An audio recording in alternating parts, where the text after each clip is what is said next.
সুভাষদার একটা ইচ্ছা হলো যে একটা ভান্ডার কিনবে, তো আমি ঝট করে সঙ্গে সঙ্গে ঢুকে গেলাম। আর দেখো সুভাষদা ভান্ডার দেখছে।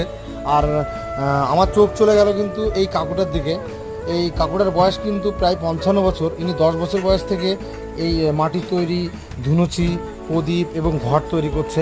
আমাদের কিন্তু চোখে বাঁধলো এই দোকানটা।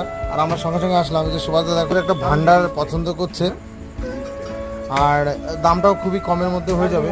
আর দেখো সিস্টেম দেখো, আমরা তো কিন্তু দেখেছি যে এক নিমিষে আমরা ধুনুচি নিয়ে সন্ধ্যা দিচ্ছি, প্রদীপ দিয়ে সন্ধ্যা দিচ্ছি, ঘর দিয়ে পুজো দিচ্ছি। দেখো কি করে তৈরি করে, হাতের কাজটা দেখো কত সুন্দর সুন্দর করে দেখো করছে।